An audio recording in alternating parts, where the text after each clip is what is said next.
પણ પ્રસંગ હોય કે માતાજીના નિવેદ હોય, આ સુકનની વેલણ લાપસી દરેક ગુજરાતીઓના ઘરમાં બનતી જ હોય છે. એકદમ છૂટી છૂટી અને દાણેદાર તેવી વેલણ લાપસી બનાવવા માટે આપણે એક કડાઈમાં 1 કપ જાડો ભાખરીનો લોટ એડ કરી દઈશું. 1 ચમચો દેશી ઘી એડ કરીશું અને લોટને સારી રીતે શેકી લેવાનો છે. લોટ એકદમ ગોલ્ડન કલરનો થાય ત્યાં સુધી શેકવાનો છે અને લોટમાંથી સારી એવી સુગંધ પણ આવવા મળશે.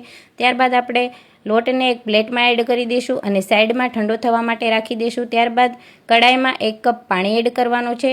1 કપ લોટની સામે આપણે 1 કપ પાણી એડ કરીશું. ત્યારબાદ અડધો કપ ગોળ એડ કરવાનો છે અને ગોળ પાણીમાં સારી રીતે મિક્સ કરી લેવાનો છે અને ગોળને સારી રીતે પાણીમાં ઉકળવા દેવાનો છે. પાણી છે એ સારી રીતે ઉકળી જાય ત્યારબાદ આપણે તેમાં જે શેકેલો લોટ છે તે એડ કરી દઈશું અને સારી રીતે પાથરી દઈશું. ત્યારબાદ આપણે વેલણની મદદથી 5 હોલ પાડી દઈશું અને તેમાં દેશી ઘી એડ કરી દઈશું.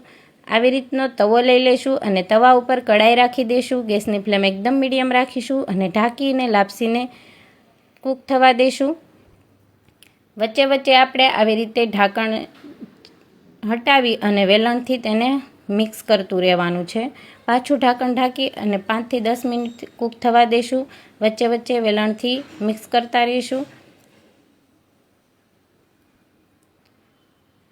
તો અહીંયા આપણે એકદમ છૂટી છૂટી લાપસી છે તે બનીને તૈયાર થઈ ગઈ છે. તમે અહીંયા જોઈ શકો છો બહુ સરસ છૂટી છૂટી લાપસી બની છે.